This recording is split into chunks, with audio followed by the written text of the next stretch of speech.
So let's move on to our next session. Yesterday we talked about the power and the impact of the 17 Sustainable Development Goals. And the truth is that that represents a $1 trillion opportunity for this business. They also provide fertile ground for some really powerful blockchain-enabled innovation through Cardano adoption. So how can we actually bring this to life in a practical and engaging way? How can you plan today to be ready for tomorrow? Our panelists will explore just that. Moderated by Alex Maaza from the Cardano Foundation. Alex will be joined by Pierre-Alain Masson from Seedstars, Ljupka Mitrinovska from Accelerate 2030, Taha Bawa from Goodwall, Scott Poynton from the Pond Foundation, and Vincent Katchavenda from Cardashift. Ladies and gentlemen, your panelists. Okay. Thank you.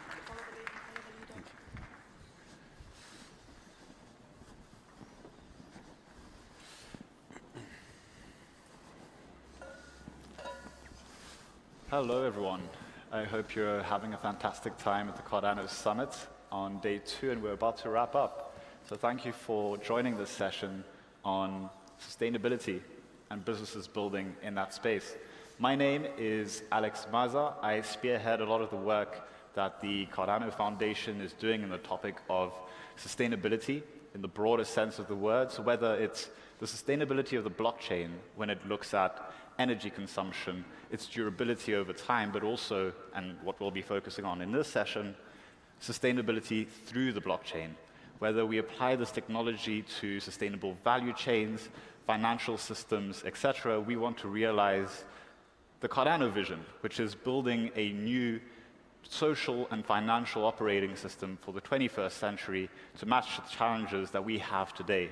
So with us, we have 5 incredible projects that focus exactly on that. And I've actually joined this community through Project Catalyst, through our community, and they've been inspired to continue their work so far to come to the stage.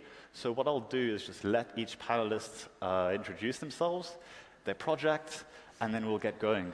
Thank you very much. Yeah, thank you, Alex. So on my side, we run Seedstars. It's an organization that has 2 activities. On one side, we run investment funds in emerging markets, mainly venture capital. And on the other side, we also provide education to entrepreneurs in these markets. So I don't know if I talk now about the blockchain part or... Just in a second. Okay, perfect. Here you go. Hi, hello everyone. It's a pleasure to be here, and I feel I'm on my learning journey and a student, and I would learn much more from the other side of the stage, but happy to share with you today about our work. So I'm representing the Impact Hub network and our program Accelerate 2030. Impact Hub is one of the world's largest entrepreneurial communities for impact. We're present in more than 100 locations across more than 60 countries, with more than 24,000 members. So there's a lot of potential in this network.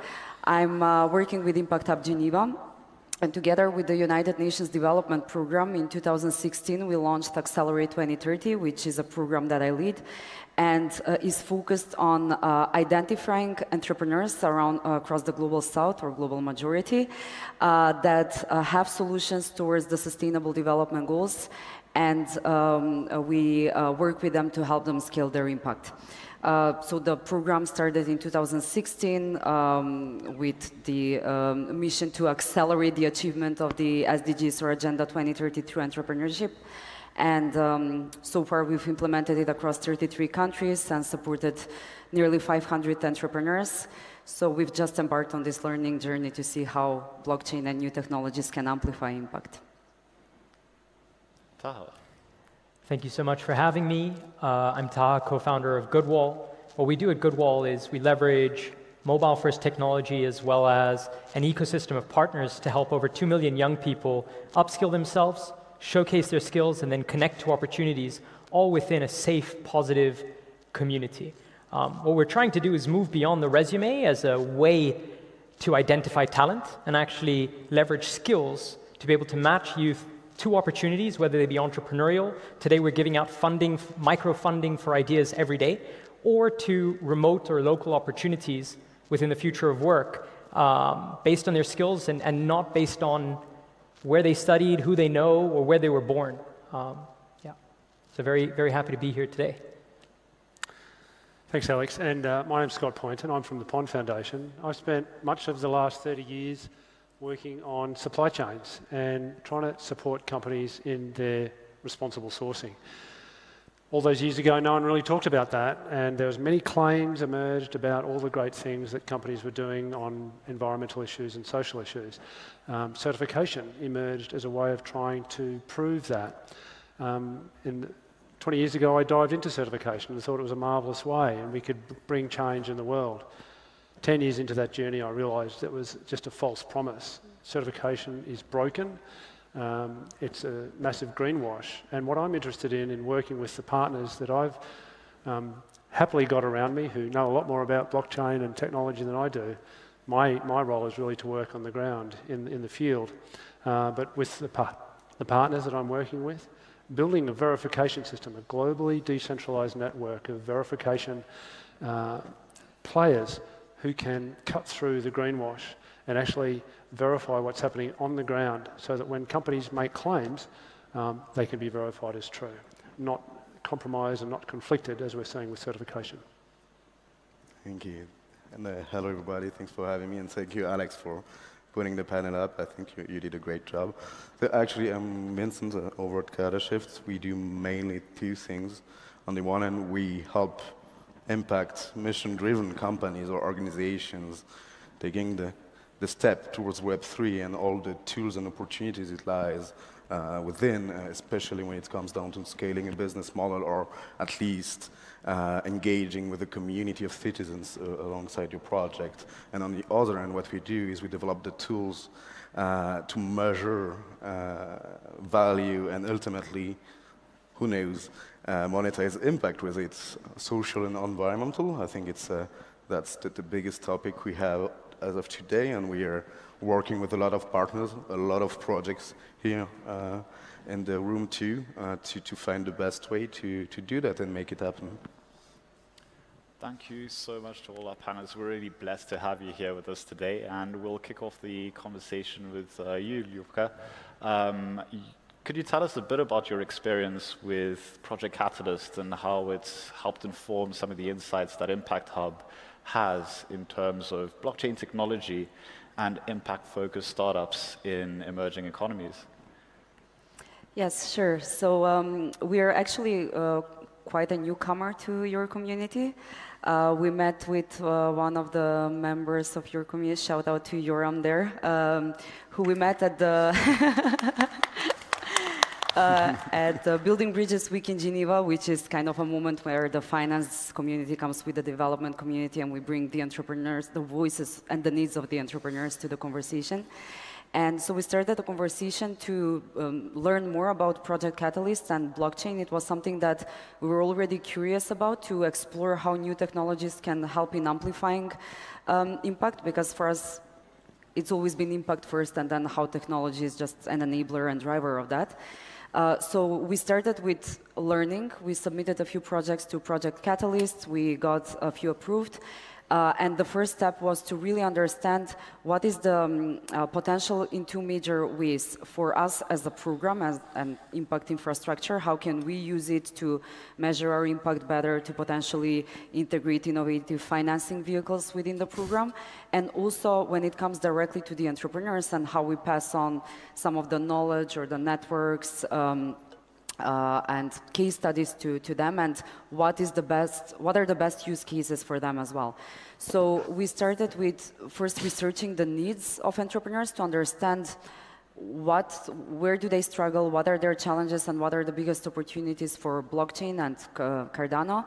And some of the first insights that we got to, well, first, more than 80% of the entrepreneurs that we surveyed had very little knowledge around blockchain to start with, but they showed really great interest to learn. And the areas in which they reported most challenges and most interest to tackle them with blockchain potentially were impact measurement and raising finance. So that's somewhere where we're interested to explore more. And of those that reported that they would be interested to, yeah, more than the majority would like to explore this further. And we also did focus groups with experts and investors. And what we found there was still a level of skepticism or the need for more tangible, practical use cases.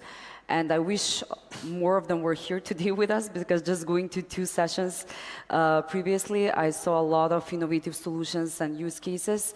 And my next question is, how do we navigate this and find the ones that are most replicable in our case and to our entrepreneurs?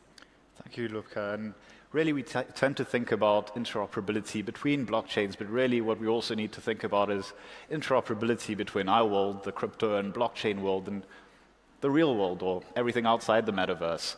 And really kind of bringing these 2 things together is something that we've started doing with the group we have here today.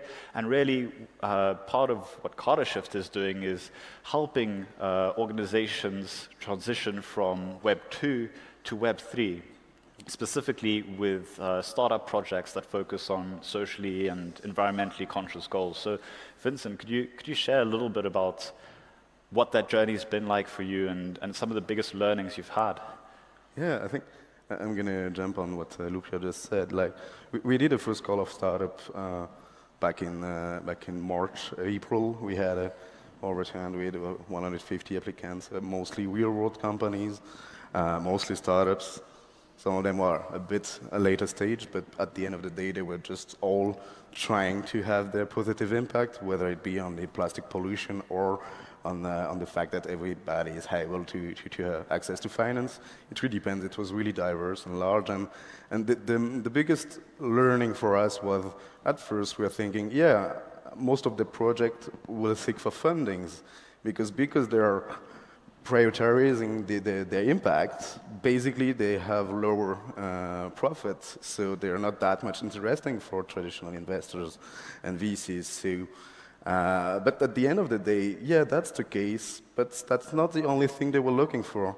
They were especially looking for a capacity, a new way to engage with citizens and to gather people around their movement. And the fact that, yeah, I think fighting plastic waste is everyone's journey here, or should be at least. So what they want to try to do is gather citizens and find new ways to let the citizens invest time or money into projects. And yeah, that's what they are mainly looking at, because most of those companies are trying to change habits. I'm talking about company about reusable containers. You speak about that, like, you need to change the habits. So they were looking for that when they came into the Web3 ecosystem. But yeah, I think that there are a lot of challenges to overcome when you try to enter Web3, especially when you are a classic company in the real world. Like, you have your own problem, your own pace. The problem you're trying to solve are not going to be solved in one night, whether on the Web3 everything goes really fast. So you need to find the 2 pace to be able to continue. And also, I think it's a lot more engaging to have a community which you are accountable to, and it's just a lot of time. And yeah, they need to learn. I think Ljupka, you would just say that there are a lot to be learned. Once you understood the concept, the basic concept, and the fact that everything is driven by the community, and you create a system to align interests and private interests toward the same mission. Once you get that, you need to invest a lot of time building it. And for a lot of startup projects, I must say today, it's a real defocus on they need to achieve their goal. But if it's too early and they try to jump to Web3, the risk is, yeah, they're gonna defocus.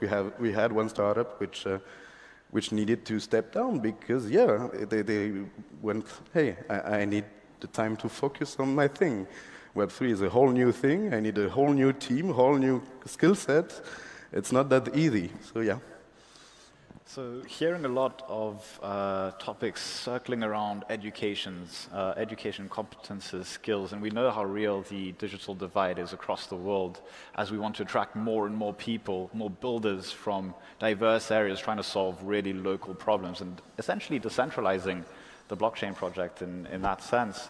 What we also see in this permissionless system is people being able to come in through things like Project Catalyst, and really build up what you could see as a CV, and really build up these skills that are relevant, useful to the ecosystem that we're trying to build. And Taha, you work in the education space, in the entrepreneurship space. What do you think about how best to grow the competences of young people in emerging markets for Web3? Yeah, I think it's key for both sides. In order for this, in my humble opinion, in order for this industry to really meet its potential, one needs capital and one needs talent. The capital, at least largely, seems to be there. The critical mass of talent is almost there, but if we talk about movements, you need that long tail also to follow to really, and then drive more capital to it, and it becomes more than just a reality. So the industry needs that talent, and there is incredible untapped talent that exists that have amazing ideas and great use cases, either as or great understandings of use cases, either as entrepreneurs themselves, or joining a movement or joining an organization that is building in this space. So the industry needs it. The talent also needs it. This is an incredible opportunity and an incredible industry that is growing, that they can participate in. We work with youth. I mentioned over 2 million young people around the world. We work with many in emerging markets that have incredible talent, but are, because of the way the system works today, just not being taken seriously. They do not have that centralized credentialing from XYZ university, which may have worked well for us on this stage here, but just doesn't work for almost everyone. There will be 1 billion more young people entering the workforce over the next decade, and most of them are from the global south. They just will not get the centralized credentialing that one gets. I went to university just around the corner here, that one gets in this room or at this institution. So how can we tap into that talent? And that's where validating in a peer-to-peer manner a young person's talent based on their skills, based on what they've done, and then leading them to skill pathways within the industry is so key. And that's what we're doing with Cardano in terms of bringing an awareness which just does not exist for most of these young people about the opportunities that exist for them, not only as really in every sense of the term, the opportunities that exist, and then the skills that they need to be able to realize their potential within this growing industry. So yeah, there's a lot to be done for both sides. Thank you for that, Taha. And in terms of education, you're right, there's a lot of finance that goes into that, and that's one of the most financed SDGs. But when we look at the SDGs as a whole, the Sustainable Development Goals, that we're trying our best as humanity to achieve by 2030, there's a massive funding gap. This runs in the trillions of dollars per year. And as David Mead, our MC, mentioned this, you could also see this as a $1 trillion opportunity, not only to do good, but also to do good for your business. And in addressing some of these sustainable finance gaps, we really see the interest from the impact finance community here in Geneva, as well as in other places, to see how could we innovate using Web3 fundamentals and marrying them to the sustainable finance industry. And in this, Pierre-Alain, I heard you were doing something really cool in that space, and there was a closed-door workshop yesterday that was meant to bring 15 people together, and I think it ended up being standing room only. So do you want to tell us a bit about that? Yeah, sure. So indeed, the gap is approximately $2.5 trillion per year that are needed to achieve the SDGs. This money is mainly needed in the global south. And if you look at the sources in order to finance it, so there are basically taxes from governments, that's one part. They're trying to increase those, but that's not even enough. IMF said that if they increase by 5% the taxes, that would cover only 30% of that gap. And as you can imagine, if the tax base is not there, so people are not making income, etc., that would be tricky. So that would be one way. There is remittances, that's increasing also. So that's a good trend. There is FDI. Here it's more tricky because corporate, mainly developed markets, focus on developed market opportunities for the moment. And one of the things that is interesting is private markets. So it could be debt or equity. And if you look here, and I would just take a sub-segment here, which is venture capital. If you look at venture capital globally, like the money that is going towards emerging markets, so the global south is really tiny, is less than 10-15%, depending on what you consider as global south. Having said that, there are, however, amazing opportunities, investment opportunities in these markets because there's everything to be built, right? It goes from health, education, retail, and other sectors. And so this is what we do on our side. We have investment funds that are investing in these different opportunities. When I say that there are great opportunities, what does it mean? It means that there are great return while having an impact. So typically, our investment funds, we have IRR of approximately 30%. The valuation of our portfolio companies in total now is more than 1 billion. They've raised more than 300 million. So there are really great investment opportunities. Now, who can benefit from these opportunities? These are institutional investors. So our LPs, our investors are basically large institutional investors, family offices, so basically ultra high net worth that can invest also in those. There are DFIs. This is where the capital is currently coming from. But like I said before, it's not enough to fill this whole gap. And so, however, there is a big pocket of money that is predicted in a couple of years. There will be $75 trillion of private wealth from retail investors. So retail people that have that money that could possibly be available. Today, it is not possible to invest in any of the assets that I've just mentioned because they do not have access to it. To invest in our funds, you need a minimum of $500,000, right? That's the minimum ticket that we can accept as a regulated fund. So retail cannot access to that. So now you see where I'm going, and that's where blockchain could be very interesting. We believe there is a possibility to leverage blockchain to democratize that kind of investment and give access to all these retail investors to that kind of money. So access is one thing. The second issue is liquidity. These investment funds that I'm talking about, usually they have a lifetime of 10+ years, right? So you lock your money for all these years.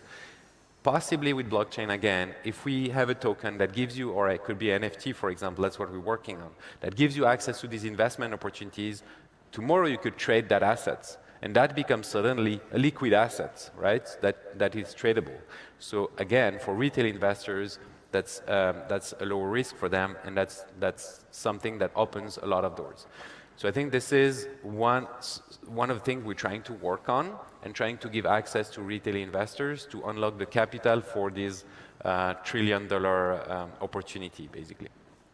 Thanks for that. And we've been talking about impact. We've covered the topics of education, incubation, acceleration, and now finance.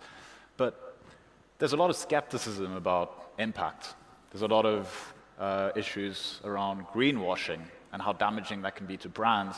But more importantly, how damaging that can be to people who are expecting support, who are being told they will be supported through sustainable initiatives and all that kind of stuff. But really, how do we make sure that the impact that we claim to have through different projects here on stage and as well within our community and the broader impact community, how do we make sure that that impact is verifiable? Now, of course, you know about transparency on chain, and you know about these values around immutability, etc., that make this technology so interesting. Scott has been working on this topic of verification and transparent value chains for much of his life, and he's actually building an incredibly interesting project in Ghana, I believe. Could you tell us a bit more about that and how? Yeah, thanks, Alex. Yeah, I have spent a lot of years looking at this, and we talk about the $1 trillion opportunity here, and my concern is that the $1 trillion is going to end up in the companies pockets with the biggest marketing budgets. The people who can pay the certification schemes the most money to come in and give them a green stamp for their work. And I've seen it. I've been, I was one of the early pioneers of responsible sourcing, helping companies make no deforestation commitments, make human rights commitments.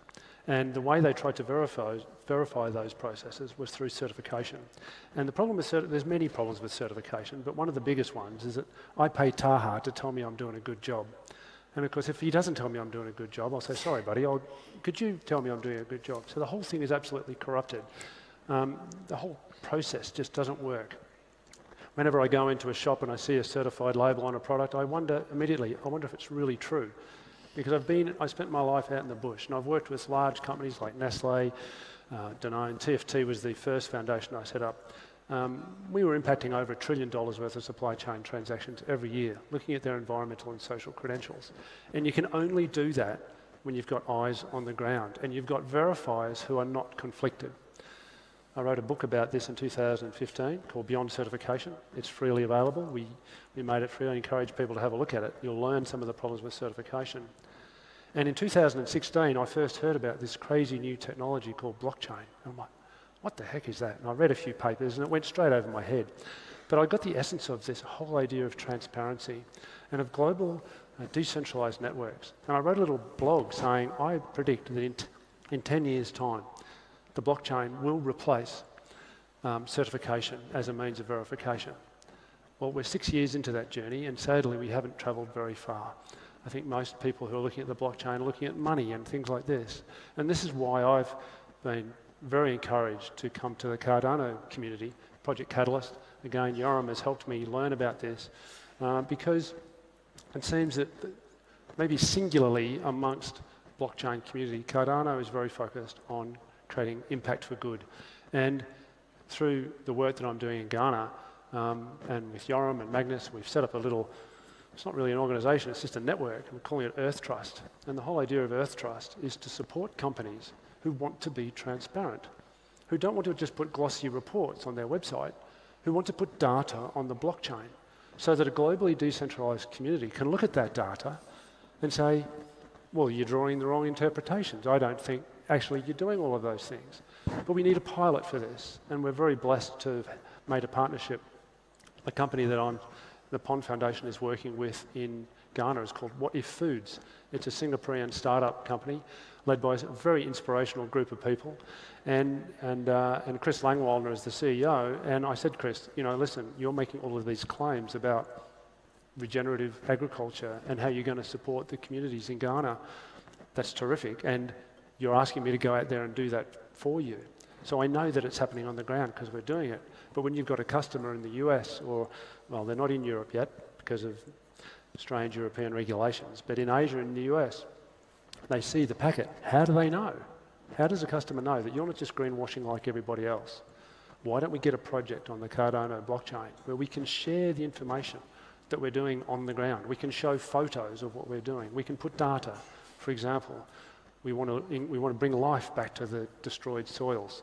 So instead of just doing a nice blog saying we're bringing life back to the destroyed soils, let's put the data that's being gathered by the research institutes there and let scientists around the world look at that data on the blockchain and say, it looks like it's improving to me, or actually I think you guys are making the wrong conclusions, and we can learn. We've got a social baseline. We want to improve the livelihoods of the communities. That's part of What If Foods' vision around regeneration. How do we know that's true? Well, I can tell you that it's true, but who am I? I'm just some bloke. Well, what if we've got a globally decentralised community? And Mercy's here from WADA. What if we get WADA to come in and go out into the field and say, we're looking at the measurements, various measurements of economic development, and we're seeing over time that they're going up. We're talking to the farmers, and Mercy and her team can make whatever report she likes, and she puts it on the blockchain. So that's what we're doing, and we've had a couple of Fund 7 and 8 proposals through Project Catalyst, which have helped us get started. And then the last one is we're saying we want, so for example, when companies say, oh, we're spending all of this money on all the good things we're doing, how do you know? How do you know? And so we've set up one of the projects that got funded under Fund 8 was buy food, make an impact. And What If Foods have basically said, you know, you can tell everything transparent about what we're doing in Ghana to support the communities, to support the life coming back into the soils. And through the blockchain, and wallets have been set up so that when people buy the milk, the plant-based milk that What If Foods are making from this novel crop called Bambara beans, the customer, hopefully from the Cardano community, can send 1% to the project in Ghana. People might say, why only 1%? Well, at this stage, and I saw it in another presentation, we want the business model to work. We want the communities to benefit through the business that's been done there. We're not looking for donations. We're looking for partnership with the communities. What If itself has spent millions of dollars developing the food and the project out there to support the communities? All of that is happening, but we want to invite people in the Cardano community, when they buy the plant-based milk, they can also make their contribution and partner. And it's not money goes to the company and then goes back out, maybe, if you're lucky, to the community. It just goes straight to the projects that we're running. So I've been very excited by what we've been doing on the Project Catalyst funds, on the Cardano blockchain, to bring this transparency to supply chains. And we're looking for more partners with our Earth Trust initiative, but they have to be courageous people, because transparency is not what companies want to do. They don't want to be transparent. We're very lucky to have had What If Foods say we'll be transparent, and we're making a model to show that there's business benefits in being transparent. And that way, consumers can make wise decisions about where they send that $1 trillion that they've got in their pockets collectively around the world with their buying decisions. Do you send it to all those companies with certificates and greenwashing, or do you send it to the people who you can verify through the blockchain are doing the work that they say they're doing? And that's the revolution we believe we've got started underway with our work with Cardano and What If Foods and our partners at Earth Trust. Thanks for that, Scott. And transparency might not be the broader world's cup of tea right now, but it certainly is of interest and a key value that blockchain communities share: transparency, immutability, traceability, and perhaps in future it might actually be a competitive edge. We see a lot of developments in the ESG space in terms of taxonomies being more and more strict. Here in the EU, some rules have recently been shared, but going back to perhaps a more fundamental concept, people, empowered people, is, I think, something that we see through the projects that you're working on, Scott, there in Ghana, with people actually verifying the impact. Vincent with Cardashift and enabling citizen investors, and the same goes with Pierre-Alain's concept. And again, engaged citizenry is supposedly the recipe for success in reaching the Sustainable Development Goals. In that context, you've been Cardano citizens now for just over a year at best, because Catalyst is really, really young too. What are your next steps in the Cardano ecosystem, and how can the community help you achieve those? And I'll start off with Vincent, and then we'll make our way back this way. Yeah, thank you, Alex. I think that's a big question, actually. A lot is coming. I think it's the right timing at that point to be on the ground with real-world projects. So what will happen for us into the Cardano ecosystem in the coming months is we have our first projects coming in. So we hope to have the first proofs that we are delivering what we promised and that it works, basically, that there is an interest for the citizens to invest in the new value chain, and that there is an interest and there is a return, because we're speaking mainly on the first iteration about financial return, because it's revenue sharing models. And on the second hand, which is more like our red line, which what we do on a daily basis, is we need to focus solely on the fact of demonstrating and monetizing impact. And there are a lot of ground to cover. And for me, and I think that's what strikes me the most during this event, is there are a lot of builders out there already thinking on that, already having proofs and a lot of good ideas. And each and every time when we speak together, I think there are a lot of alignments. And the only thing I'm waiting for the Cardano community is basically to work together, but finding the right places to work together, because it's really hard to work when you are so much different actors around the table, even if you're looking to the same goal. But yeah, I think that the main thing is working together as an ecosystem, trying to tackle one problem after one problem. And if we take education, financing, education at all, and financing, I think we have all the good people, right people here in the room and around the table to really do something big next year, for instance, and then we'll see where we go.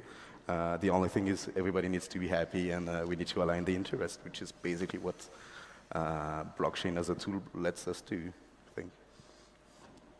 For me, it's about inspiration and partnership. When I was writing Beyond Certification, I bemoaned the fact that everyone said, if not certification, then what? And I said, I think we need to focus on the then what bit. And no one focused on the then what bit. It was all like, well, let's tinker with certification, let's play with it to try and make it better. It's completely broken. And I feel with the Project Catalyst community, the Cardano community, that I've found a community of people who are interested in the then what bit. And that inspires me. And I've been involved in a number of conversations through the Cardano for Climate community, where I just get inspiration from the people. And they come with ideas. Oh, you could try this, you could try that. And I'm like, oh, yeah, I hadn't thought about that. And that's very powerful, to be in a community of then-whatters. And I think the other part of it is partnership. Partnership to, look, I don't really understand all of the terms that are used in Cardano and the blockchain. I've got no idea, but I don't need to. I'm the bloke in the bush. I've got Yoram and the Earth Trust team, Magnus and all the guys. They handle that. And so that's the partnership. We invite other people to join that partnership. And really lastly to say, we've got our Buy Food and Make an Impact project, where you can partner with the actual work we're doing on the ground. I'm sure Yoram and the team will be able to share that with people through the Cardano community. And let's make an impact on the ground, and let's do something that's going to really change the way commerce is done for the better, for people in the environment. That's what I think we can do together. For me, we have a mission at Goodwall to help over 100 million young people maximize their potential and have a positive impact on society. We're trying to level the playing field for youth globally, regardless of where they went to school, where they were born, or who they know. To do that, we need to leverage, as I mentioned, technology and partnerships. On the technology front, there are clear use cases within the ecosystem. Talk about how they're validated, how young people can navigate through a skills graph to bypass a centralized credentialing. We talk about micropayments, if they're supposed to receive small amounts of funds, regardless of where they are working, if we think of the future of work. So the use cases are really clear. And then on the ecosystem side, we have our ecosystem of existing partners, whether governments, we work with governments in various countries, we work with UN organizations, we work with foundations, and we work with some of the leading corporates in the world that are looking to tapping into this talent. The Cardano ecosystem is super complementary to that. And if we are to make a dent, again, 100 million young people is the minimum to make a dent into this enormous mismatch of skills and business requirements. If we are to make a dent, we need the different players around the table. And this ecosystem has a lot of those players, whether it be from the financial side, whether it be from the education front, whether it be from an implementation or technology front. On our side, we are continuing our learning journey. We just started next project within Project Catalyst, and actually in collaboration with Cardashift on impact monetization, which is really exciting. It connects to a lot of the topics that we discussed here. That's very closely related to impact measurement, verification. So I would love to hear more from Scott on what you've learned and how that can be integrated together. Being kind of a bridge between Geneva, which is a very vibrant ecosystem of finance and the development organizations, and this talk about billions and trillions passing through Geneva, but then we bring our entrepreneurs, and there's such a visceral mismatch between these conversations and what entrepreneurs are looking for. And also some very striking statistics, which we're all aware of, that most of the effects of climate change and all the effects of climate change, all the biggest problems that we've created from this developed world are felt across the globe in this global majority where most of the population is based. But still, most of the capital still flows south to north, and they have the least budgets to cope with these issues. So the doers, the entrepreneurs, the organizations, they really need the funding, and they need it really fast. So we're really interested to explore this spectrum in between what potentially Seedstars is doing with applying, blockchain and Web3 in the current system of venture capital, between what Cardashift is doing with totally decentralizing, democratizing access to funding, and see what exists in that spectrum and what is really most applicable or would be most effective to understand how we could really move the needle there. And there are already a lot of exciting projects just hearing what's happening within this community. And for us as a program, we're also considering if, how can we integrate blockchain more as maybe a pillar, a learning pillar within the program, or a vertical where we support entrepreneurs looking to integrate blockchain in their work. And then at the program level, for us as a program, measuring our impact better and integrating these funding vehicles. Okay. So on our side, I think if you look at the trend, there were a lot of efforts and brains put around DeFi. So we've become very innovative in creating a lot of ways to make money with that. So with loans, staking, and all that kind of mechanism. The next trend for me is RealFi, where we can really use also that money to have an impact in the real economy, and trying to basically, that's where catalyst is a good word, to catalyze all that money towards impact projects. That's one thing. And I think here there are also very innovative, a lot of innovations that can be done. One that we presented, for example, at the workshop yesterday, that could be, for example, to launch tokens that could monetize impact, meaning you could have a token that could reward only the impacts. Right? And I'm not talking about, let's call it a shitcoin, right? That is not backed by anything. That is backed by real financial streams. So, but that would be dependent only on impact. I think it's turning the capitalist model a bit around.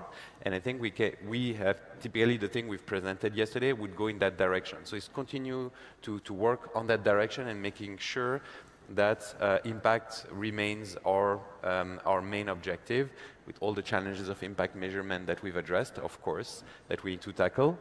And I wanted to finish on something which is why Cardano. One of the main things that attracted us to Cardano is basically the community.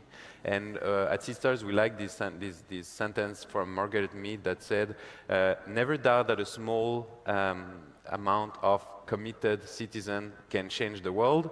Indeed, this is the only thing that ever had. And this is what we believe in. And I think that if we bring this small group of committed citizens and we put all our brains together in order to change things, we can come up with, I think, great ideas and innovation in order to have that impact that we all hopefully intend to have. Thank you all for that. And you heard it here, we're building a wave all together as the Cardano community, the panelists on stage, the founding entities, the communities at large here with us in Lausanne, watching us from their laptops or their computers or their TVs or in one of the 50 different places across the world right now. There's a community that's building to change the world for the better. That is the vision of Cardano. And we're really blessed to have people like you on stage and here in the audience really contributing to that goal. And it's all about collaboration. It's all about partnerships. That's actually SDG 17. Partnerships is going to be key to all of this. And with that, we have a couple of minutes left. And this is the first time that we host the Cardano Summit in Lausanne, in this big and impressive place. What do you take away from this summit in 1 to 5 words? And Pierre-Alain, I'll let you go first. 1 to 5 words. I think energy is one of them, especially yesterday night. There was a high energy, I think. That's one thing. The second is people, because here we talk a lot about technology, and I've heard so many times here, like this is the first time that we meet. Typically on Catalyst, people have been collaborating through Zoom, and that's for the first time that they meet in real life. And I think I think we remain humans, and that was one of the second thing. Meeting face-to-face changes a lot of things. So yeah, I think these two words would sum it up quite well. Fantastic. And now we just have just over a minute left, so it's not 1 to 5 words anymore, but just capture it in 1. Can I go with 2? You can do. I'll go with 2. So real-fi is something that I heard in a session when I joined, and I'm really enthusiastic and intrigued to explore that further.